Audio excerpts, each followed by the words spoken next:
Novamente, boa noite a todos, bem-vindos, todos os participantes da segunda jornada de Leitura, Educação e Suas Ressonâncias, organizada pelo Campus Santana do Ipanema, uma satisfação tê-los, e hoje, nessa mesa 2, ligada à linha de pesquisa do grupo Linguagem, Cultura e Cognição, responsabilidade dessa linha, a discussão de hoje. Não significa que as falas hoje estejam relacionadas à linha, mas a linha pensou e organizou esta mesa de hoje. É uma satisfação ter todos vocês aqui, ter os professores convidados, que eu tenho certeza trarão inquietações, mais do que soluções. Tarefa nossa, enquanto cientista, inquietar. Bom, a gente inicia pelo professor Arthur. Se você tiver tudo bem com você, para vocês, eu vou fazer a leitura da biografia do professor Arthur, ele faz a apresentação, e aí depois eu faço a leitura da biografia do professor Tiago, e ele faz a apresentação, e aí na sequência nós nos propusemos ao debate. O professor Arthur, a linha aqui.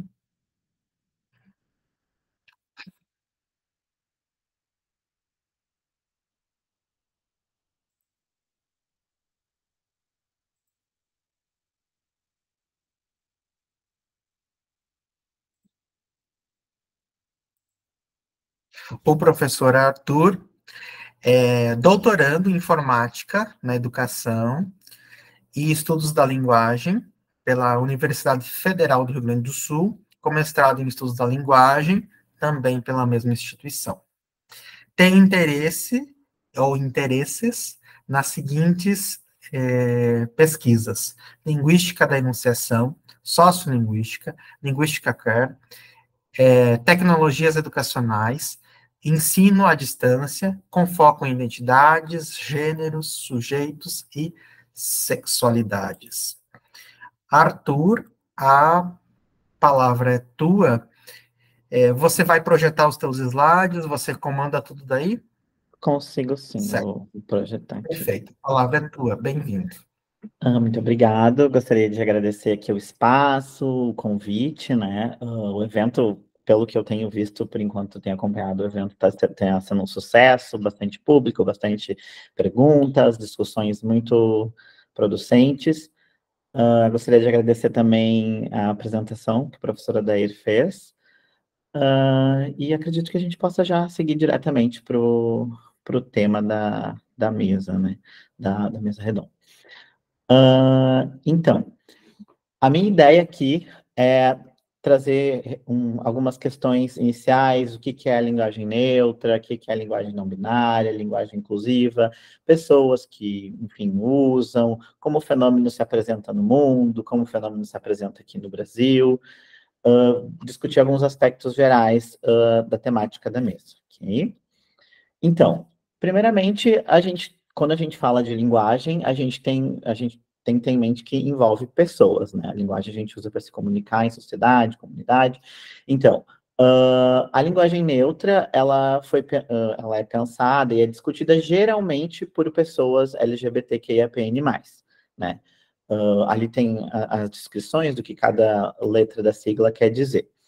Outro ponto interessante que deve ser levado em consideração quando a gente fala sobre linguagem neutra é pensar alguns conceitos. Vocês estão conseguindo ver a apresentação? Tá. Alguns conceitos como identidade de gênero, orientação sexual e o sexo. É importante diferenciar esses três conceitos, né? Então, eu trouxe para vocês aqui, né, para a gente conseguir, enfim, didatizar um pouco melhor, o unicórnio do gênero. Essa imagem, essa divisão, né, a gente consegue encontrar também como o biscoito do gênero, ou gender cookie. Algo assim a gente consegue encontrar. Mas hoje eu decidi trazer o unicórnio.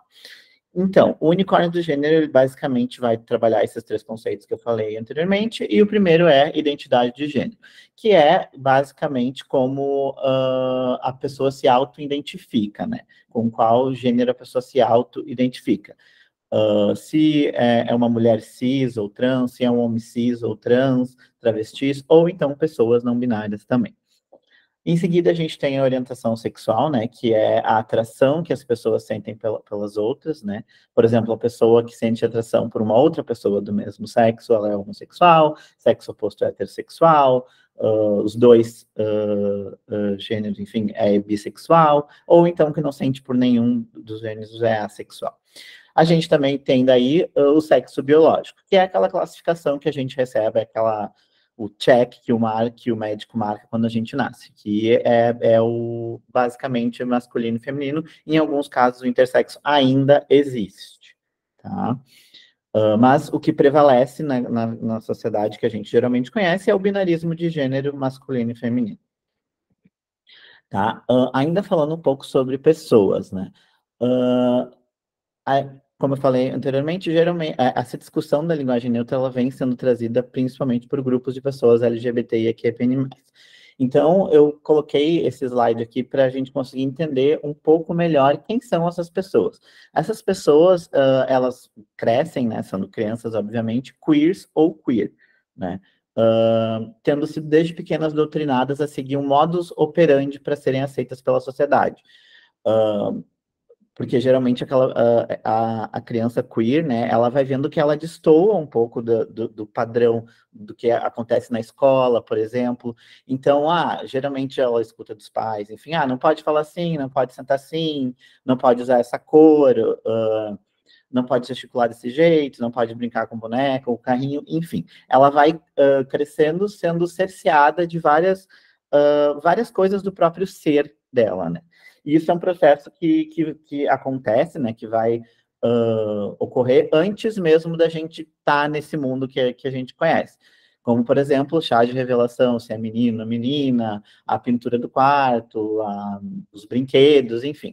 Isso tudo é um processo que a Butler, que é uma autora, filósofa, enfim, estudiosa de gêneros, vai chamar de desencadeamento da materialidade da matriz de inteligibilidade de gênero. O que seria essa matriz, né? Essa matriz, eu trouxe ali para vocês um esqueminha da matriz, esse esqueminha em vermelho, né? São basicamente símbolos que vão reforçar esse binarismo de gênero. Por exemplo, nas portas do banheiro, a plaquinha que remete ao masculino ou a plaquinha que remete ao feminino. Nas sessões de brinquedos de supermercado, tem um lado só das bonecas, um lado só dos carrinhos. Nos campos de formulários, nas caixinhas para a gente marcar, nas cores que as crianças usam, enfim. Símbolos que, de certa forma, já, como eu falei, estão pré-estabelecidos antes da gente nascer e que representariam o masculino ou o feminino no âmbito social. Então, tudo que está... a criança nasce, vagina está associada à mulher, e obviamente vai estar fragilidade, emoção, passividade, submissão, maternidade e heterossexualidade. Pênis está associado ao homem, coragem, racionalidade, agressividade, dominação, paternidade e heterossexualidade. E isso, né, essa matriz, essa materialidade da matriz de inteligibilidade de gênero, ela é reiterada diariamente pelo processo de genderificação, que vai ocorrer quando ocorre, né, esse processo quando acontece o encaixamento dos corpos nesses binarismo de gênero que eu falei agora, que é o masculino e o feminino, tá? E isso vai acarretar em uma contínua performance de aceitabilidade e dissociação entre o real ser. O que isso quer dizer? Que, basicamente, voltando ainda um pouco para a criança queer, ela vai crescendo dentro dessa matriz, só que ela nunca consegue ser ela de fato. Por quê? Porque ela vai sempre tentando performar para ser mais aceita, ou, enfim, sofrer menos preconceito ou bullying na escola. E então, agora, encaminhando para a questão da linguagem inclusiva, da linguagem neutra, linguagem não binária, essa linguagem, ela vai servir também como uma forma de validar pegando o gancho das crianças, essas crianças que cresceram e viraram adultos, para elas conseguirem se validar e se fazerem presentes na língua, né? A história da linguagem, né, de uma linguagem mais inclusiva, a gente pode ter ela por volta do século XVIII ali, ela não é uma discussão tão atual assim. Em termos de gênero, identidade de gênero, a discussão é atual, mas em termos de linguagem inclusiva, das mulheres quererem se fazer presentes na língua, em processos políticos, isso não é algo atual. Olhando ali para esse slide que eu trouxe, no século XVIII a gente já tem a Mary Goes, ou o Olympier de Gouges, que é esse nome que ela preferiu adotar. Ela foi uma mulher pioneira do movimento feminista e vai propor a primeira Declaração dos Direitos das Mulheres. E essa Declaração dos Direitos das Mulheres, ela vai vir logo em seguida que é lançada a Declaração dos Direitos do Homem e do Cidadão. Então, a gente tem aí um primeiro documento que já trata de linguagem inclusiva, tá? Essas mulheres, elas não estavam se sentindo incluídas nessa época, e a Olimpíada de Gouges vai trazer esse documento. Então, basicamente, né, esse documento ali, eu trouxe um recorte ali do documento, e ela basicamente, essa declaração, ela vai exigir status de completa assimilação jurídica, política e social das mulheres para com os homens, além de apresentar algumas reivindicações e participação feminina na Revolução Francesa em si. Então, aqui eu trouxe 2 artigos para a gente só dar uma olhada de como eles foram. Aqui é uma tradução, obviamente, né? Mas ali ela fala: todas as cidadãs e cidadãos, nesse primeiro ali, devem concorrer pessoalmente ou com seus representantes para a sua formação. Ela deve ser igual para todos. Ali, de novo, ela traz: toda cidadã pode entrar e dizer livremente, sou mãe e tal. Então, aqui a gente já tem esse primeiro encaminhamento para o uso de linguagem mais inclusiva. Sobre as linguagens, que nem eu falei, as linguagens, elas têm vários nomes. A gente tem a linguagem inclusiva, a linguagem não binária / neutra, e a gente também tem a neolinguagem. Aqui, para deixar um pouco mais didático, eu separei elas assim, só que uma pode interpelar a outra, então não é necessariamente nos quadrinhos, tá? A linguagem inclusiva, ela vai visar uma comunicação sem excluir ou inviabilizar nenhum grupo e sem alterar o idioma, né? Fazer uso dos recursos que a língua já dispõe. E ela vai propor também que as pessoas expressem de forma que ninguém se sinta excluído, como eu falei, utilizando palavras do lexo, coisas que já existem na língua, como, por exemplo, ao invés de usar diretor ou diretora, dirigente, algo nesse sentido. A linguagem não binária, ela vai surgir com o propósito de incluir todas as pessoas no sentido de orientação sexual e identidade de gênero, tá? Entretanto, o uso dela é maior entre pessoas que se identificam como não binárias. Nessa linguagem, a gente vai ter a apresentação de algumas propostas de alteração das palavras, como o uso do X, o uso do arroba, né? E a neolinguagem, a gente vai entender ela como um termo guarda-chuva. Neo, de novo, e linguagem, né? De linguagem. Então, essa nova linguagem, a gente vai entender ela como um termo guarda-chuva, neolinguagem, né? Que pode incluir essas outras variações, como uma alternativa linguística de natureza neutra, ou sem associação com gêneros, para assim incluir pessoas, mulheres, pessoas não binárias, enfim. Né? Aqui, a gente já tem que a linguagem neutra, ela teve alguns sistemas, né? Eu trouxe 2 sistemas, que é o sistema ELO e o sistema ILI. Junto com essa questão da linguagem neutra ou da neolinguagem, a gente tem também a criação de alguns pronomes ou neopronomes, né? No sistema ELO, vai ser ELO, DELO, NELO, enfim, equivalentes aos pronomes femininos e masculinos existentes na nossa língua. E no sistema ILI, a gente vai ter também a criação desses pronomes, né? E o ILI, ele surgiu especificamente através de uma linguista brasileira, né? Em que ela montou um manifesto, que nesse caso é o Manifesto ILI, para uma comunicação radicalmente inclusiva. E é um sistema que também é usado, a gente consegue ver em alguns lugares, séries, TVs e até alguns cartazes, enfim, por aí na rua, ou e-mails institucionais. Eu, pelo menos, os e-mails que eu recebo da URGS, de comunicação dos professores, vários tratam e, enfim, estão com linguagem não binária, seja ela com o sistema ELO, ILI, ou também com as outras tentativas de neutralização do gênero, como, por exemplo, o uso do arroba, o uso do X e o uso do underline, né? O uso do underline, porque fica ali um espaço vazio, né? Então, o uso do underline seria a ideia da pessoa preencher com o que ela, quando ela for fazer, de fato, a leitura, né? Aqui eu vou trazer agora, né, saindo da questão dos sistemas do ELO, ILI e essas outras formas de neutralização, como o arroba, o X ou o underline, também é interessante falar, né, que algumas pessoas dizem, enfim, e argumentam que a linguagem neutra não seria tão inclusiva.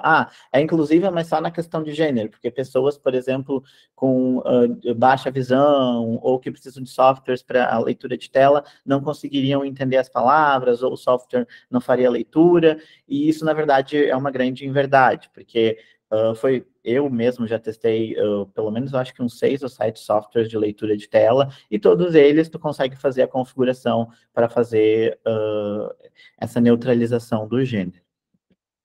Agora, vamos falar um pouco sobre a linguagem neutra ao redor do mundo, sobre como o fenômeno vem acontecendo em alguns lugares do mundo.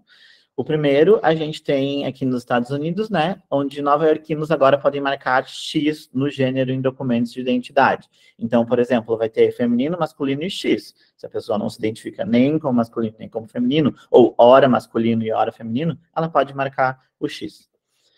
Na Índia, a Índia já reconhece a existência de um terceiro gênero, o gênero neutro. Então, ela também, a Índia já começa a se encaminhar para um caminho de uso de linguagem neutra, a Índia, perdão.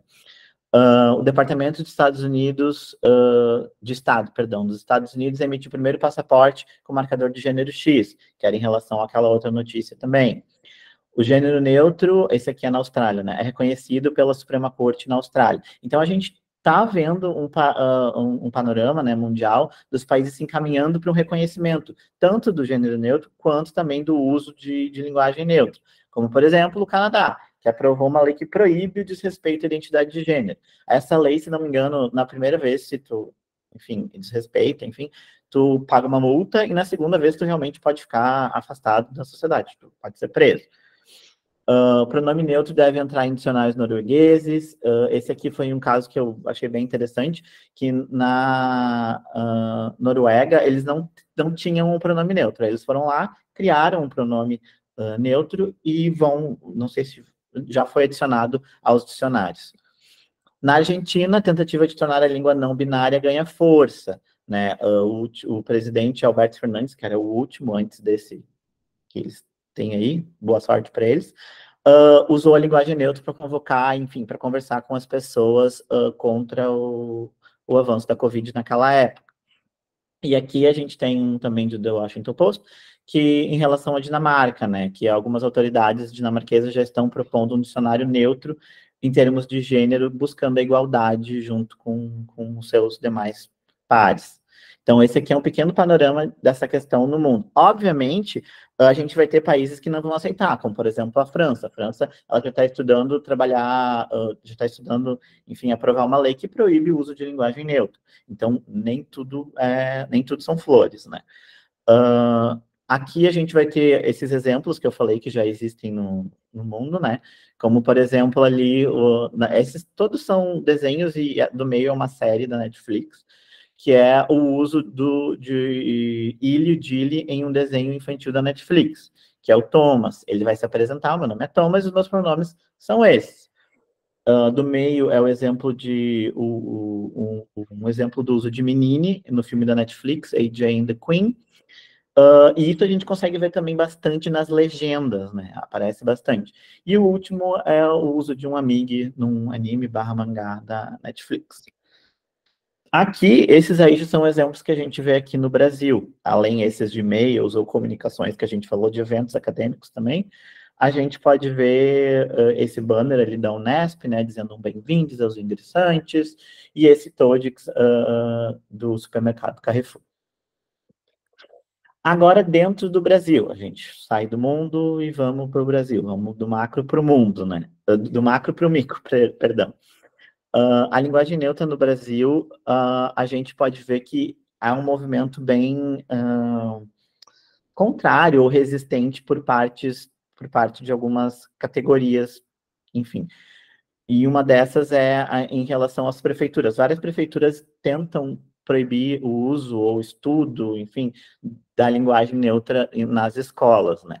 Nesse caso aqui, o Brasil estava com 34 projetos de lei contra o uso da linguagem neutra. Daí depois o número já aumentou para 58 projetos, né, tentando proibir o uso da linguagem neutra. Só que daí o STF foi lá e formou maioria para derrubar a lei, algumas leis que proíbem o uso da linguagem neutra nas escolas. Essa aqui, por exemplo, acho que é uma das mais recentes, foi agora no dia 18, que foi suspensa, né, mais 2 leis municipais que proíbem o uso da linguagem neutra. Então, no Brasil, a gente vê esse movimento, em termos de lei e, enfim, municípios, de proibirem o uso da linguagem neutra. A gente vê, inclusive, uma certa perseguição e ataque a professores que tentam falar sobre o tema, ou então se um aluno... Porque, não sei vocês, mas já aconteceu na sala de aula de alunos perguntarem sobre o tema, algum tema tu tem que responder, e um desses temas é a linguagem neutra, e o professor tem que se colocar, pode, enfim, da forma que ele achar mais pertinente, mas já aconteceu de professores serem expulsos de escolas, enfim, perderem emprego, pela essa questão. Mas fora essa questão das leis e dessas coisas que acontecem em municípios aqui do Brasil, a gente tem também um movimento bem forte da academia. A gente vê a universidades usando, alguns institutos federais também fazendo o uso dessa linguagem. A gente vê várias discussões no último ano, nos últimos 2 anos, teve o lançamento de pelo menos uns 10 livros tratando sobre linguagem neutra, seja de forma positiva ou negativa, mas eu acho que isso é importante, porque vai trazer exatamente a discussão sobre esse tema, né? Aqui eu tenho alguns materiais, né, que eu geralmente indico para ler, quem quer saber mais sobre gênero, sobre linguagem neutra.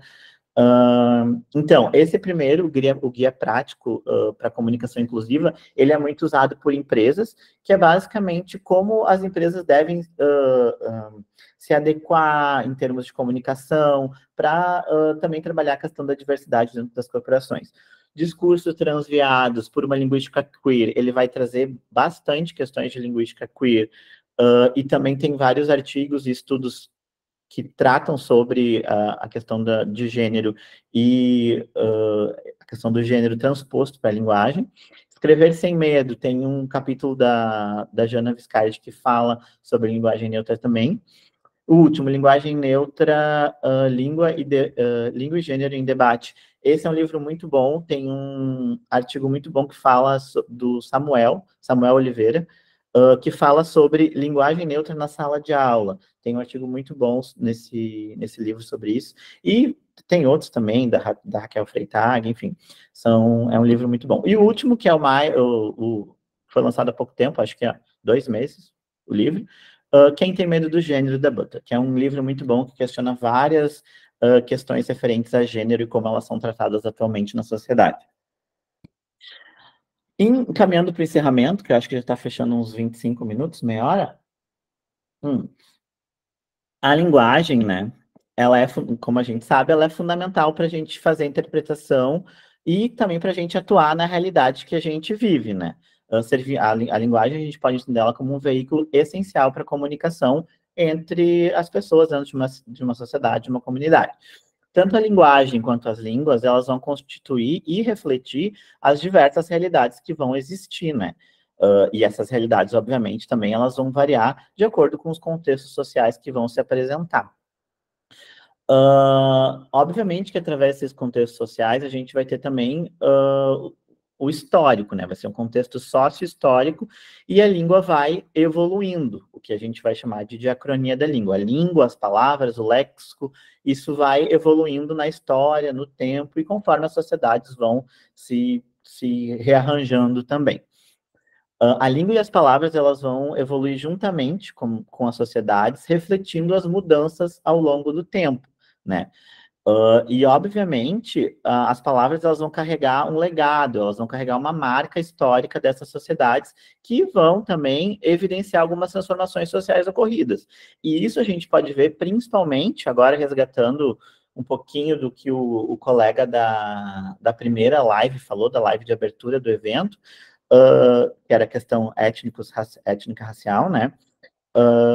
A gente vai não vai mais tolerar, né, nesse momento que a gente está agora, no início do século XXI, a gente está em 2024, está no início do século XXI, né, o uso de algumas palavras, como, por exemplo, denegrir, criado mudo. Essas já são palavras que a gente não tolera mais, não é de bom tom usar, não é correto usar, né? Ou então, até mesmo ditados, como, por exemplo, isso me custou um negro e um cachimbo. Esse tipo de coisa não é mais bem visto, não é permitido, né? Aqui a gente está falando um pouco de politicamente correto, que acredito que depois o Thiago vai pegar o gancho também. Então, as palavras elas vão carregar também esse legado, essa marca das transformações sociais que ocorrem nas sociedades, via linguagem, nas línguas, né?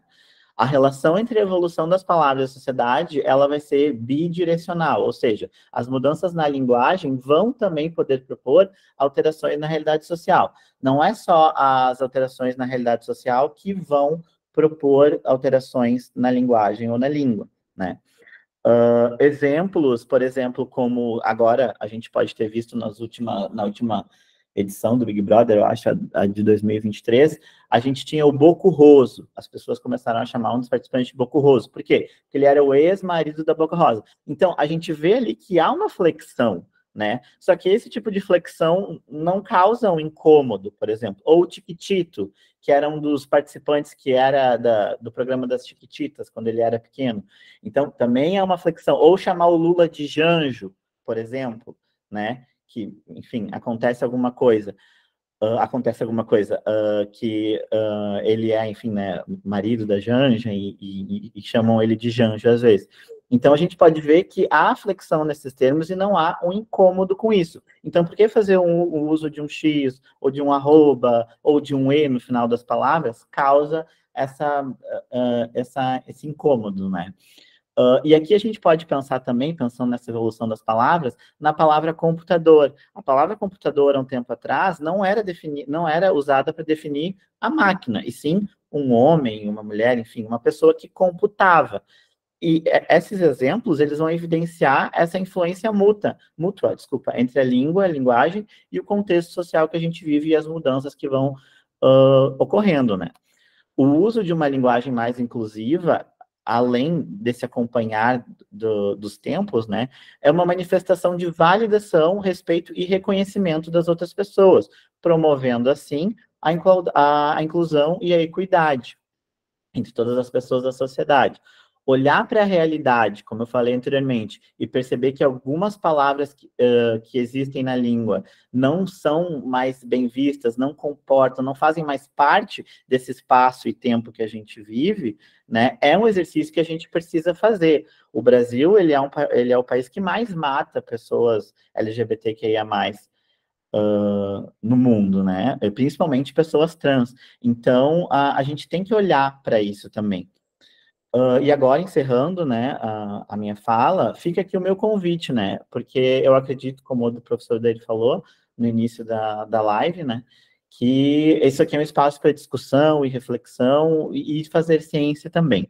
Então, fica aqui o meu convite para que seja feita uma reflexão sobre como a linguagem que vocês usam, que as pessoas que estão ao redor de vocês usam, e a forma como vocês estão usando também, né? Qual a forma que vocês escolhem comunicar, né? Como isso vai chegar no interlocutor de vocês, no público para que vocês estão apresentando. Como é que a gente pode optar ou escolher por fazer o uso de uma linguagem que vai incluir todos, todas e todes? Muito obrigado. Nós que agradecemos, Arthur. Professor Tiago, tudo certo? Tudo certo? Me escutam bem? Sim, eu farei a leitura da sua mini biografia e, na sequência, a palavra será sua. O professor Tiago Benites de Mello possui doutorado em Sociedade, Cultura e Fronteiras pela Universidade Estadual do Oeste do Paraná, UniOeste. Pela mesma instituição é mestre em Letras e graduado em Letras Português e Espanhol, além de ser especialista em métodos e técnicas de ensino pela Universidade Tecnológica Federal do Paraná, o TFPR. Atua como docente nos cursos de graduação e pós-graduação em Letras e Pedagogia. Professor Tiago, a palavra é sua. Obrigado. Estão me escutando bem? Sim. Porque falhou algumas vezes aqui para mim. Eu não sei se foi aí ou aqui. Mas vamos lá, vamos tentar. Caso falhe alguma vez para vocês aí, pode ser que seja a minha internet, tá? É um pouquinho longe, tá? Estou aqui no Paraná, estou aqui no Sul. E hoje eu gostaria muito de agradecer pelo convite, especialmente porque quando me chegou esse convite sobre o tema, eu estava exatamente trabalhando um artigo sobre as políticas linguísticas que envolvem a proibição do pronome, né, dito neutro, entre aspas, aqui no Brasil. E aí caiu como uma luva, eu falei, nossa, que legal, dá para a gente discutir bastante. Então, queria agradecer o Arthur também, porque muita coisa ali ele já esclareceu. Eu vou só dar uma retomada para poder pegar esse gancho e falar um pouquinho sobre o que significa, né, essa neutralidade na linguagem, que normalmente se populariza pela internet ou se viraliza. O que essa linguagem neutra, na verdade, na prática, ela quer dizer, se o uso dela acaba sendo uma opção ou uma obrigatoriedade. Então, deixa eu ver se eu consigo aqui só... aqui.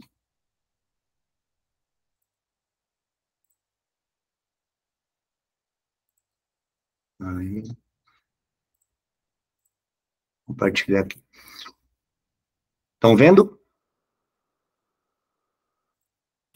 Sim. Tá. Então, deixa eu abrir aqui. Só está no slide 22. É isso mesmo? Com as falas do Arthur, deixa eu voltar aqui. Eu quero começar pelo 22, porque ele me falou ele falou um fragmento ali do trecho dele que já me puxou para esse slide 22, que é a questão das leis hoje, né, que estão regendo a questão do uso da linguagem dita neutra. Há um problema, né, primeiro com esse termo que se chama neutro, porque a gente sabe que na linguagem nada é neutro, né, inclusive quando eu uso a própria palavra homem ou mulher, ou se eu uso a palavra ou né, o artigo a para me definir. Então, assim, não existe neutralidade, porque neutralidade ela não existe em nenhum âmbito nem da ciência, né, nem da própria humanidade.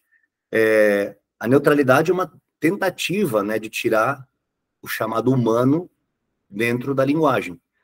Só que nós sabemos que não existe língua sem humano, né? Nenhuma língua ela existe num abstrato ou numa essência. As línguas só existem porque tem pessoas que a falam, né? Que conseguem presenciar, como o Arthur disse, essa evolução, essa mudança, essa transformação da língua.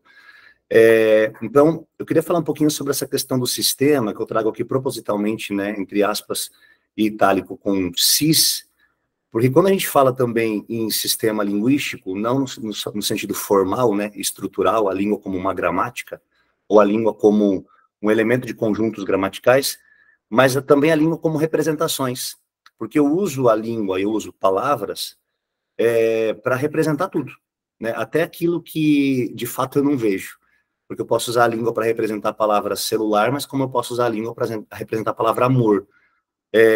A língua, na verdade, ela nos limita muito, né? O que está fora da linguagem não existe. O que está fora do meu repertório linguístico não existe. Eu não consigo expressar algo se não há palavra para que eu consiga expressar esse algo. Então, acontece que nem todas as coisas que existem no mundo, elas são nomeadas. Nem todos os sentimentos que eu tenho, eles são nomeados. Então, nesse quesito, quando a gente fala em sistema com C, nós sabemos que esse sistema ele só nomeia aquilo que pertence ao âmbito do privilégio, né? Ou seja, daquilo que pertence ao branco, ao heteronormativo, ao religioso, né, ao cristão especificamente, e aquilo que pertence ao colonizador. Agora, aquilo que atravessa essa fronteira, né, aquilo que não é o colonizado, ou que não é o branco, ou o heteronormativo, ou a gente pode falar até mesmo o homem, não vai ter palavra para nomeá-lo. porque a intenção é exatamente que ele não exista, né? Então, quando eu não coloco palavras para nomear esse não existente, ele passa já automaticamente a não existir. Então, esse pronome dito neutro, ou que alguns vão chamar de, né, não binário ou inclusivo, ele é exatamente um afronte a essa não existência das palavras que não querem nomear esse ser que pode existir, esse sujeito que quer existir, esse corpo que quer passar a existência, mas ele não vai passar a existência enquanto não há políticas linguísticas, de fato, que façam ele passar a existir no campo da linguagem. Porque antes de nós existirmos no campo, né, material, por assim dizer, nós existimos no campo da linguagem. Então, quando eu uso, por exemplo, a palavra ela ou ele, né, inclusive aqui eu trago, né, a Linda Quebrada, porque ela chegou a tatuar a palavra ela na testa, porque ainda é muito claro para as pessoas que eu não consigo imaginar um ser com uma genitália masculina como mulher, porque nós fomos definidos desde o nosso nascimento pela nossa genitália, né? Então, até quando um médico vai e já faz o ultrassom e diz é menino e é menina, tá, mas ele sabe disso como, né? Ah, ele sabe disso porque ele viu lá um pipizinho ou não. Ah, então eu sou resumido ao meu pipi. Sim, né? Nós somos resumidos às nossas genitálias.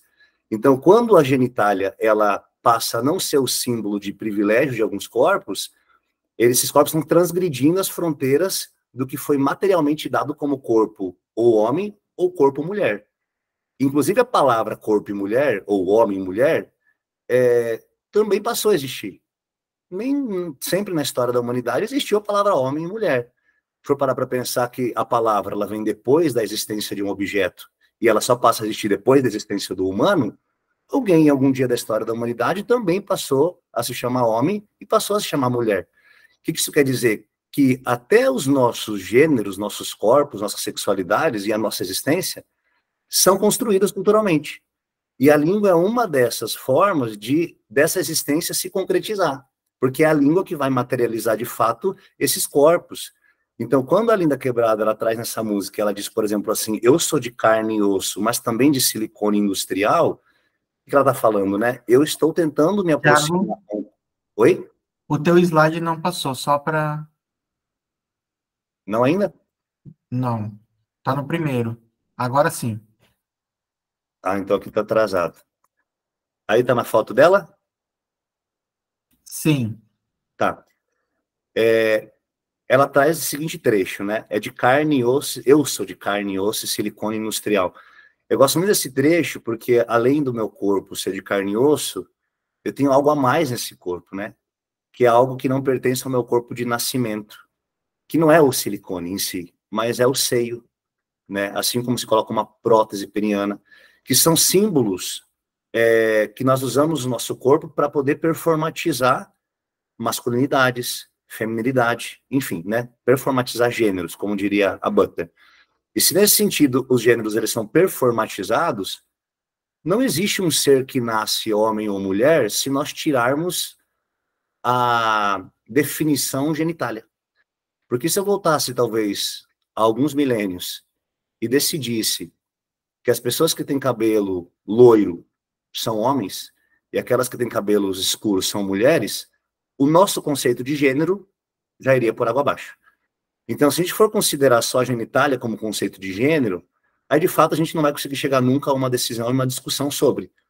Agora, se a gente perpassar e mostrar que isso, antes de ter um gênero, antes de ser nomeado como homem ou mulher, é um corpo, é um ser, é um humano, aí a gente passa a discutir, de fato, por que então não existe na língua um pronome ou um adjetivo, né, ou um ser sujeito que faça esse ser existir.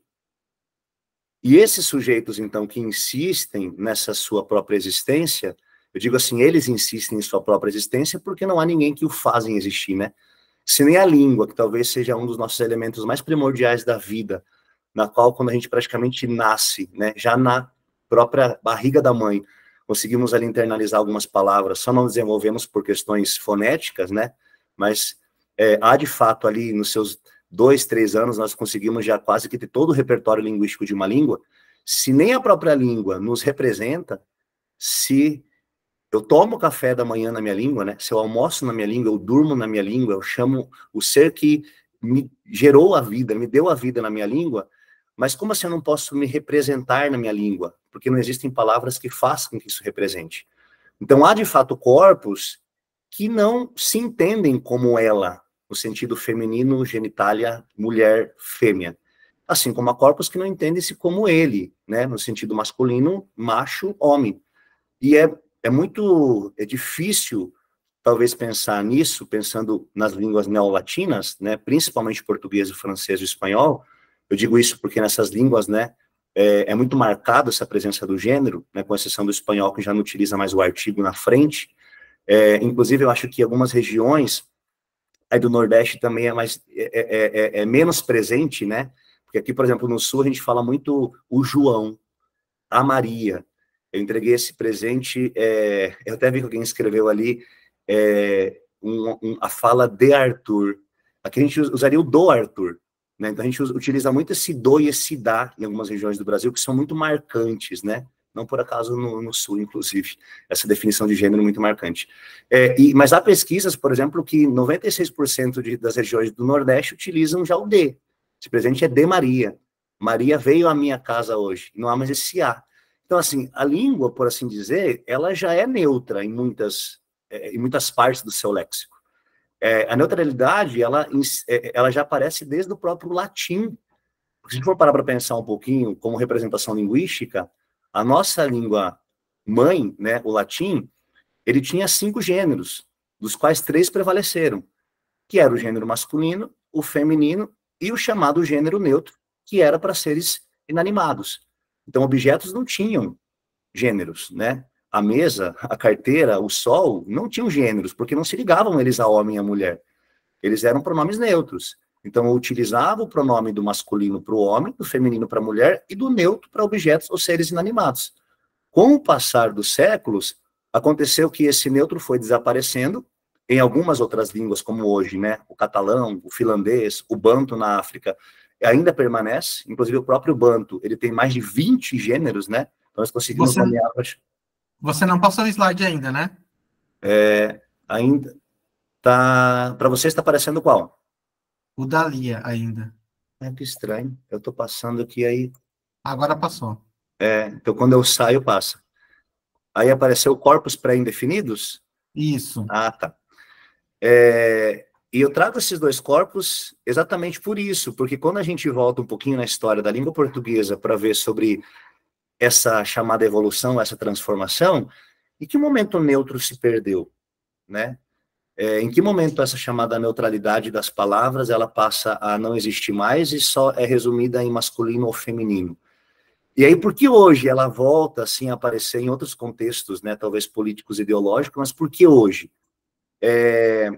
Não tem como a gente tirar um elemento chamado internet, né, ou globalização, porque, de fato, esses corpos sempre existiram, né? Não é que hoje tem mais, hoje passaram a existir, não, eles sempre existiram. A questão é que por, né, inúmeras, talvez, revoltas, guerras e posições ideológicas, eles não podiam se apresentar. Então, eles se escondiam, né, como diz o Mikulski, em banheiros e bueiros, porque eram, de fato, considerados ratos e seres não humanos, seres que não eram autorizados a existir, seres que, se a gente pegar até 40 anos atrás, eram basicamente presos e mortos pela sua sexualidade ou torturados pela sua identidade de gênero. Então, quando a Louro fala, né, ela diz aqui pra gente que esses sujeitos transgridem fronteiras, eles não estão só transgredindo a fronteira do masculino ou do feminino, eles estão transgredindo uma fronteira linguística, da qual não há palavras para representá-los, uma fronteira religiosa, né, da qual eles vão direto para o inferno, uma fronteira científica, da qual eles estão falando não, né, médico. Quando você fez lá a ultrassom e falou que eu era menino, não é bem assim, né, você estava enganado. E todas as outras fronteiras de existência que nos colocam já compulsoriamente e forçadamente ao casulo dos gêneros. E, de fato, os gêneros eles passam a ser casulos porque eles são pré-definidos em todas as instâncias, né? A ciência vai tentar fazer isso com a medicina, A psicologia vai tentar fazer isso a todo momento, quando tem, por exemplo, tratamentos para, talvez, desvios de gênero ou desvio de sexualidade, né? A própria epistemologia científica, na qual nós consideramos todos os corpos como homem ou mulheres, que é um projeto colonizador ainda europeu, né? Porque talvez se a gente pensasse antes da chegada dos portugueses, a definição de homem e mulher nas comunidades indígenas seria dessa forma.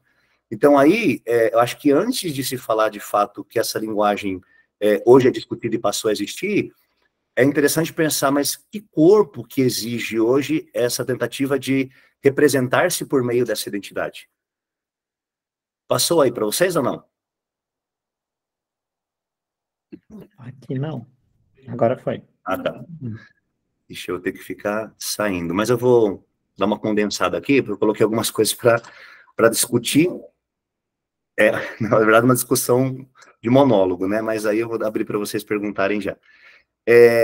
E algo que vem muito à cabeça, e assim, que eu fico muito pensando antes dessa linguagem, talvez heterocompulsória, né? Ou ciscompulsória, no sentido de tudo só é binário, ou há no feminino ou há no masculino e pronto e acabou. A gente precisa pensar também que mesmo esse masculino e mesmo esse feminino existente, eles têm uma cadeia hierárquica para conseguir aparecer na língua. Porque a mesma palavra, por exemplo, utilizada em contextos diferentes, vai ser simbolicamente, né, o próprio significado ele vai transformar se for para homem ou para mulher. A gente sabe, por exemplo, que a própria palavra mundana tem um sentido usado para mulher, mas o mundano é um outro sentido usado para o homem. Então, acho que antes dela ser binarista e sexista, a nossa língua ela é machista, porque não tem como nós falarmos, inclusive em trans ou homofobia, sem falar antes do machismo, né? É impossível.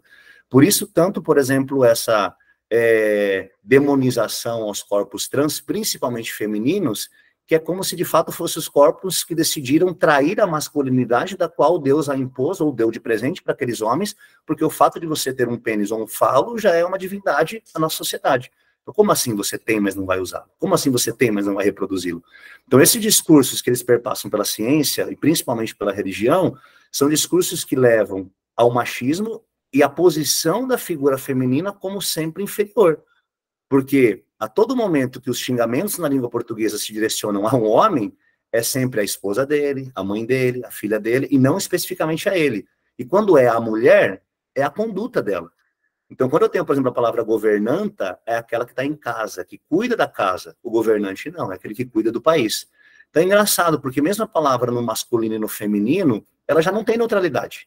Aí a neutralidade dela usada na mesma posição de gêneros, ela já perde.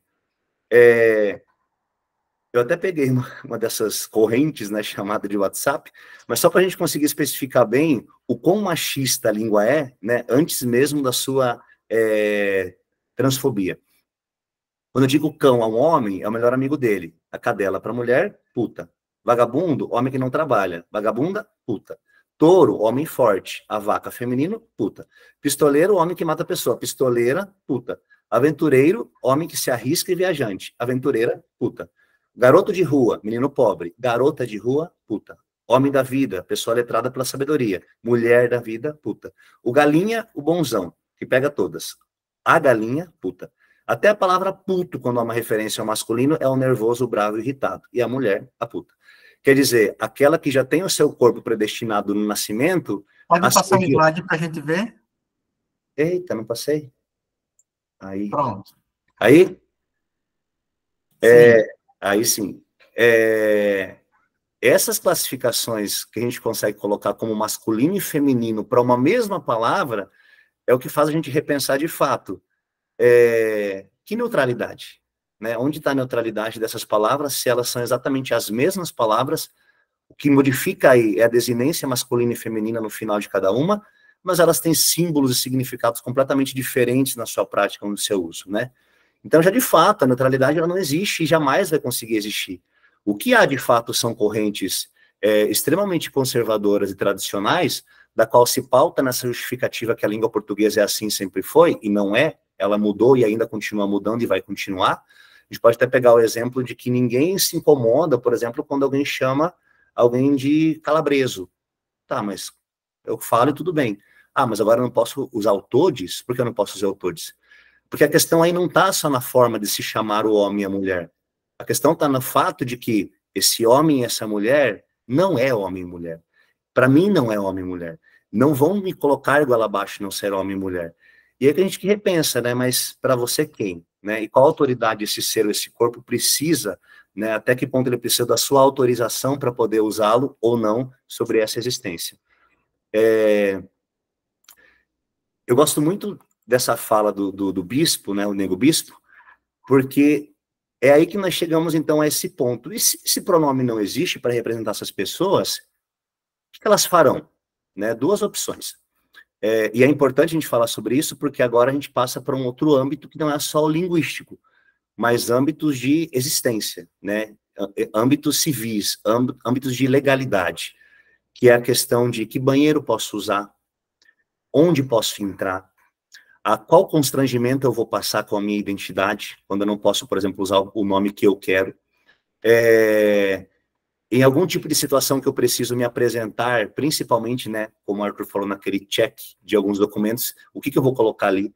Então, assim, vai perpassar pela lei. E não é só uma questão do tipo, isso vai ser usado com o tempo e aí deixa fluir.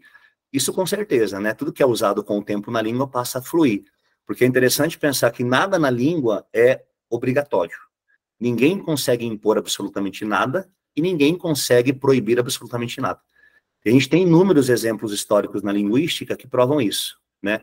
Até mesmo quando Getúlio Vargas, na década de 30, ele vai proibir as línguas, o japonês, o alemão e o italiano a ser falado no Brasil, apesar da insistência, isso não aconteceu. Continuou se falando de forma escondida, mas ainda a gente tem esses resquícios de comunidades que a falam. 2007, né, quando o deputado Aldo Rebelo usou também uma lei, uma tentativa, né, de projeto para proibir estrangeirismos no Brasil, principalmente em projetos, estabelecimentos que usassem palavras do tipo outlet, ou sale, ou algo do tipo que referisse ao promoções em inglês. E, de fato, não há como, porque na língua nada funciona no sentido de não use tal palavra e as pessoas pronto vão parar de usar. Elas vão continuar usando. O que acontece é que aquilo que é usado recorrentemente passa um dia a ser dicionarizado. E aí passa um dia a pertencer à língua padrão. E aquilo que não é vai sendo descartado. Né? Quem imaginou que um dia a palavra stalkear viraria um verbo no português? E que todo mundo usa muito bem. Logar viraria um verbo no português. Sextou viraria um verbo no português. Internauta, né, viraria também um adjetivo no português. E elas vão surgindo. O problema sempre acontece quando entramos na categoria gênero. Aí eu não posso aceitar porque vai contra toda a minha ideologia histórica ou religiosa e que eu não permito. E é nesse ponto que o bispo fala então pra gente. Esse corpo não é um corpo humano. Pelo menos ele não é visto, né, legalmente ou juridicamente como um corpo humano. Mas eu também não quero que esse corpo, de fato, seja chamado de humano. Né? Eu não quero que o meu corpo seja humano, porque até a categoria humano é uma categoria europeia. Até quando nós pensamos em humano, nós pensamos em quem? No homem branco europeu, cristão, heterossexual. E quando Antônio Bispo fala pra gente, o humano é o sábio, ele só escreve, ele só precisa de remédio, e ele só precisa de escola, esse tipo de humano eu não sou. Né? Nesse sentido, eu não sou um humano. Na verdade, eu sou um animal. E não há problema nisso, né? Isso que ele está falando. Porque eu convivo com serpentes, né? Eu sou quilombola, eu sou ribeirinho, eu sou pescador. Eu convivo com ratos, com morcego, com sapo, com peixe, com flor, com árvore, com pedra. O humano não convive com ele mesmo, os animais sim. Então me chamem de animal, que é preferível, porque eu prefiro pertencer a essa espécie do que essa espécie, né, humana, que se diz tão humana e tão evoluída, mas não consegue de fato aceitar que não há na língua um projeto ou um sistema, né, com SC ali, no sentido de existência, mas que as pessoas não querem usar, né, por questões muito mais, talvez, pessoais do que coletivas. E aí eu quero partir, então, só rapidinho para esse final, para não me estender muito, desses projetos que o Arthur trouxe para a gente repensar um pouquinho, né, até dar uma pesquisa interessante, falar, mas onde estão esses projetos, em que lugares do Brasil, né, e claro que eles são automaticamente associados a posições políticas ideológicas, mas uma grande polêmica aconteceu ano passado, né, em 3 de janeiro, quando o ministro Alexandre Padilha, ele começou seu discurso de posse, e ele abriu, né, o discurso falando boa tarde a todos, todas e todes. E aí, né, a maravilhosa internet já repercutiu isso como pode um ministro usar esse tipo de palavra, que além de ser um erro, um ataque ao português, que dói os ouvidos e todos os outros adjetivos que estamos cansados de escutar, né? Tudo bem, as pessoas podem muito bem utilizar a palavra tô cansado e tá tudo bem, mas agora o todes não pode usar, sendo que o verbo estar também está perdendo o seu ex, né? Ou VC no português não tem problema, mas o elo tem grande problema. E a gente percebe então que essas leis, as tentativas, né, de leis serem aprovadas, com algumas de fato sendo aprovadas, elas estão pelo Brasil todo. Elas estão, na verdade, pelo mundo todo, né? E vão crescendo. Acho que as mais famosas aqui que nós temos, por exemplo, foi a lei do Paraná, né? Algumas municipais, outras estaduais, que tentava vetar qualquer tipo de aplicação de pronome neutro em escolas estaduais, concursos públicos e editais de concurso. Santa Catarina, né? Aqui no Sul também, para dar uma variada. Decreto Estadual de 2021, né? Que está em vigor. Não foi, né, sancionada, e algumas leis municipais, como em Porto Alegre, Manaus, e outras aí pelo redor do Brasil. É engraçado a gente sempre pensar na justificativa que são utilizadas, né, as justificativas que usam para essa proibição das políticas, e é sempre assim, no sentido de a norma portuguesa gramatical deve ser respeitada, esse tipo de linguagem é apenas para uma pequena comunidade, né, como se elas de fato não importassem. A língua portuguesa sempre foi dessa maneira, então preserva-se pela língua culta, né, esse culto. O que é esse culto? Esse culto é o que está na gramática, esse culto é o que a elite fala, esse culto é o que vem de Portugal para cá, porque nem a própria palavra culta a gente consegue hoje definir na língua, se a gente também não falar de quem está usando esse culto. Eu só quero, então, finalizar com essa fala do Carbone, dizendo assim, né, que toda a linguagem, e consequentemente a língua, ela é determinada pelo seu momento histórico, por contradições sociais, pelos seus conflitos ideológicos, principalmente classe, gerações, gênero e etnia. A linguagem ela é produto inconsciente, semiconsciente e consciente dessas contradições. A sua função comunicativa possui também uma importante instância de integração, de ocultação das contradições sociais. Isso quer dizer, não existe língua sem embate político, ideológico, de gênero, de sexualidade. Não existe.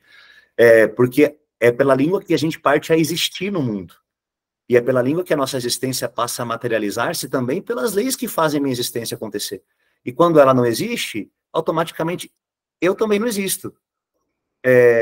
A nossa luta, então, não só como, né, estudiosos da linguagem, principalmente, mas como seres humanos, é dar ouvidos e língua para garantir voz, e não dar voz, né? Quem somos nós para conseguir dar voz a alguém, mas principalmente dar ouvidos, né? O que essas pessoas sentem, querem e como ser chamada, né?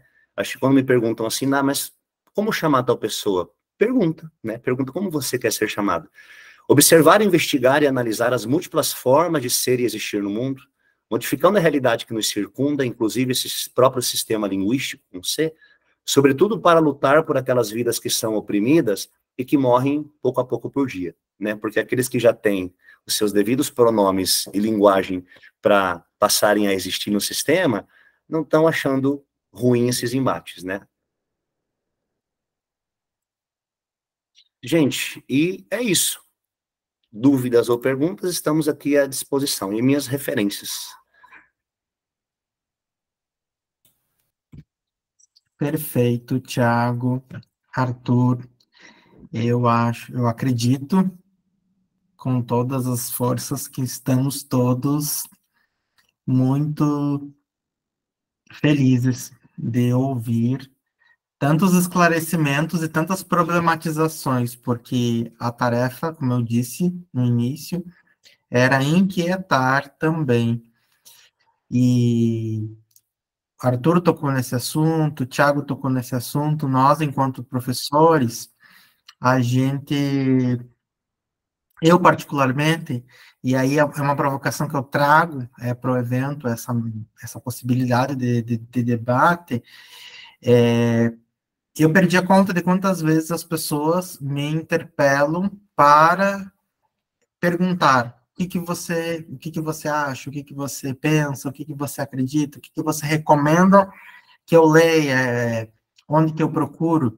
Então, assim como eu, muitas pessoas que estão aqui ou muitas pessoas que vão nos acompanhar em tempos futuros poderão ter uma ideia, né, de como pensar essas questões. A gente teve aqui no chat algumas interações. Lemayer disse que uma indicação de leitura, que é a introdução de Arthur me lembrou, HQ Monstrance, experimentando os hormônios de Lino Arruda, né? Foi uma recomendação. Depois a Joyce faz uma pergunta. Então, se pensarmos em usar alguma palavra, não devemos considerar a origem dela? Devemos pensar sobre o uso no contexto social diante do cenário multi-existente? Vou deixar vocês à vontade. Não sei se os dois querem responder ou...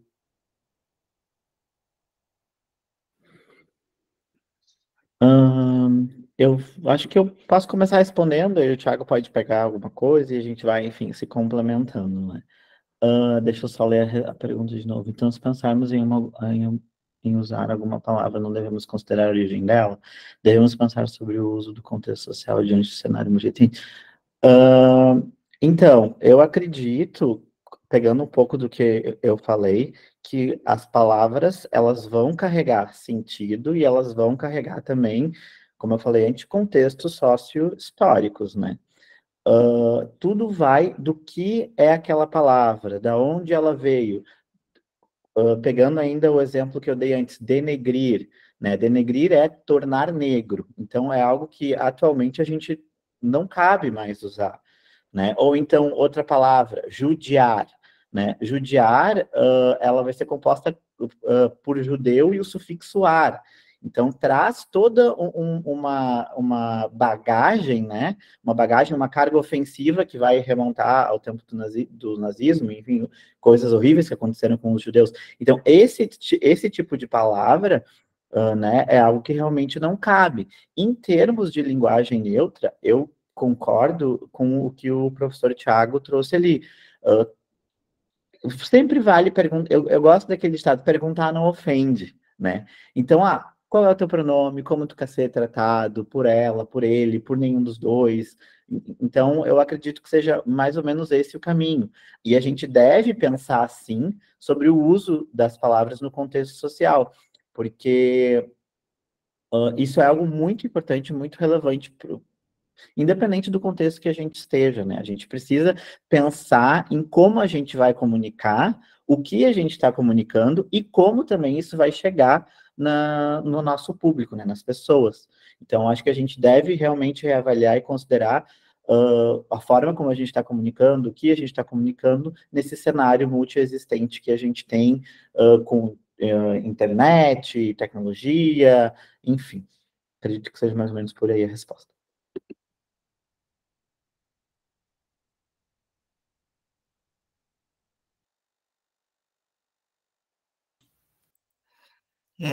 Não sei se o Thiago quer fazer alguma complementar.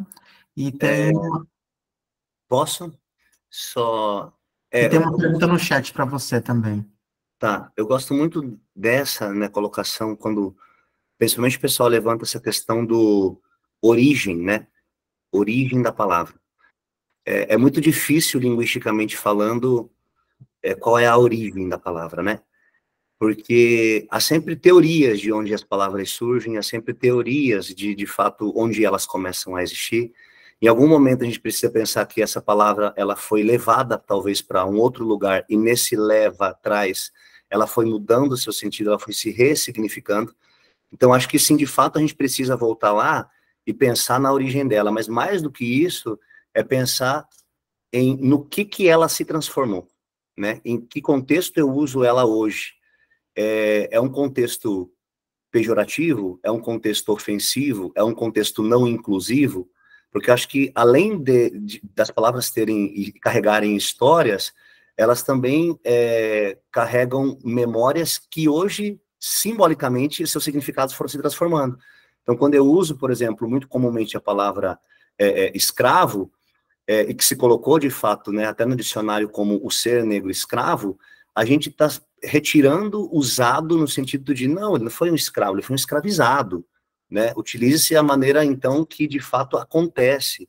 E a gente se ressignifica a todo momento nessas palavras. Tem momentos que a gente não para para pensar sobre, mas as palavras, elas estão trazendo significados e símbolos que ficam só perpetuando, quase sempre, os mesmos tipos de estereótipos, racismos, homofobias. Então, por isso que é importante se discutir, sim, né, a origem dela, mas a que carga ela trouxe hoje para a gente como significado. E isso que o Thiago falou, ele trouxe também nos slides dele, vão acontecer desde de palavras que estão no dicionário, como os exemplos que ele trouxe, ou então o patrão e a patroa. O Google mudou a definição de patroa, agora pensando um pouco mais no online, né? Porque, se não me engano, acho que a Anitta lançou uma música que tinha a palavra patroa, e ela foi procurar no dicionário, e tinha algo completamente diferente do patrão, né? E então, houve essa mudança também. Eu acredito que, conforme a gente tá discutindo aqui, né, na mesa, seja exatamente isso. A origem, é muito difícil tu localizar a exata origem de uma palavra, né?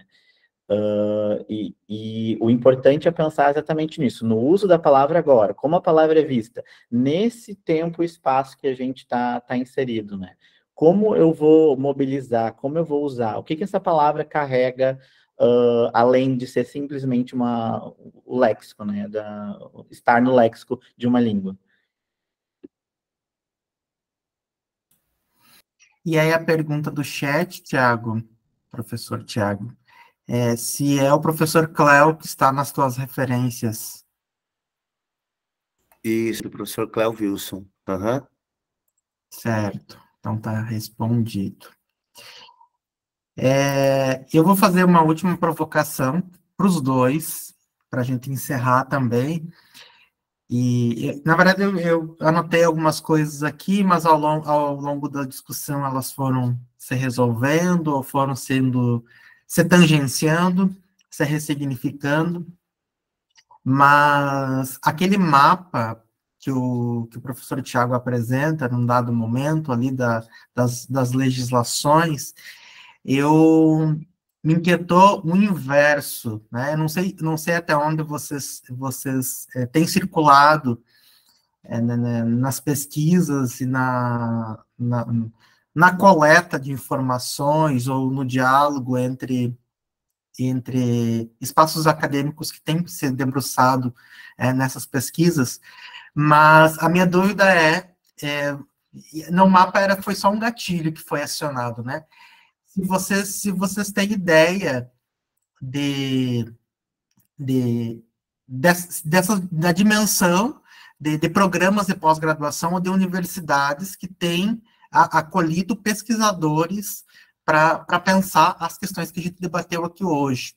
Se vocês têm, assim, uma estimativa, há grupos fortes de pesquisa em Minas, São Paulo, em universidades, vocês têm alguma ideia se a gente tivesse que mapear os estudos e investigações hoje?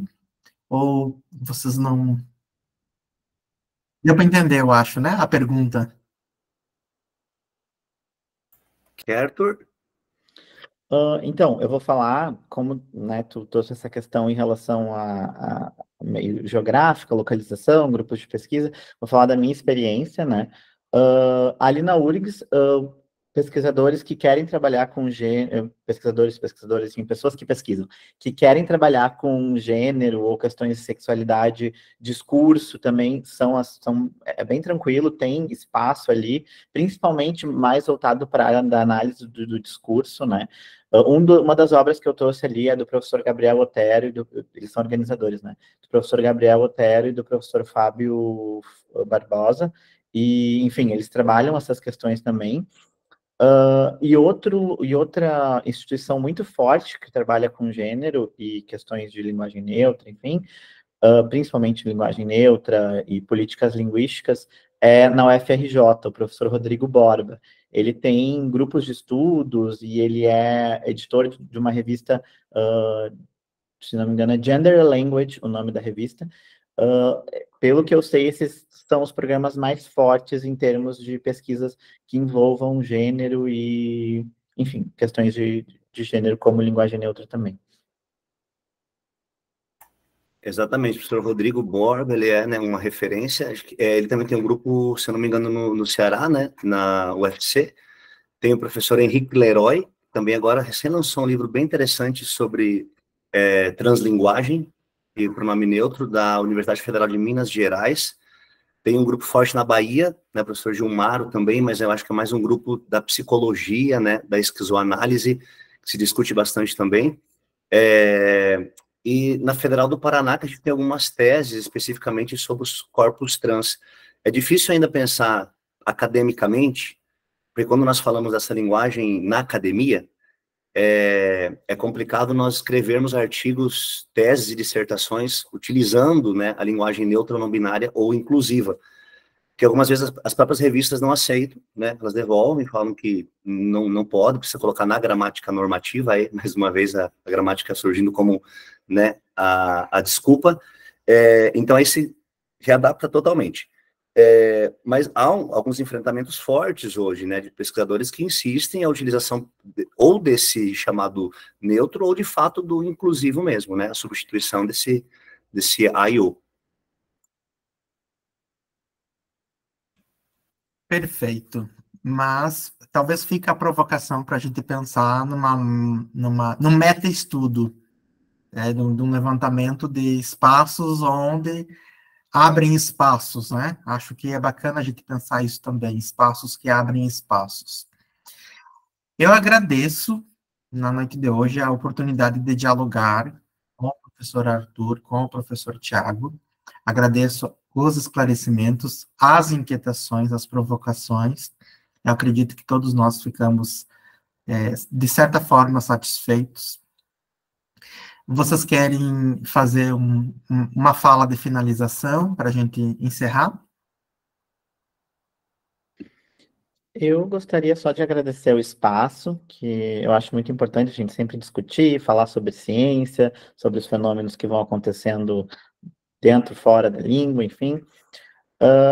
E agradecer a oportunidade e o espaço. Muito obrigado, pessoal. E também aos ouvintes, né, pelas perguntas e, enfim, pela escuta. Muito obrigado. Gostaria de agradecer também, agradecer o convite, agradecer as perguntas, a discussão. Caso alguém queira entrar em contato, né, para a gente discutir um pouco mais, falar sobre, dar indicações, né, para nós também, eu estou deixando aqui no chat o meu e-mail, daí só pode entrar em contato também. Muito obrigado, viu? Boa noite a todos. Mais uma vez, muito obrigado. Eu agradeço a todos que participaram na noite de hoje. Amanhã, durante o dia, nós temos ainda alguns simpósios acontecendo. Inclusive, há uma tarde que é Gênero e Literatura, talvez não com o mesmo corpo de discussões que fizemos aqui hoje, mas também nessa perspectiva da diversidade. Então, alguns simpósios acontecendo amanhã, alguns minicursos, e no sábado também. Convido todos vocês a acompanhar o restante do evento. Agradeço. Um bom descanso para todos, uma boa noite.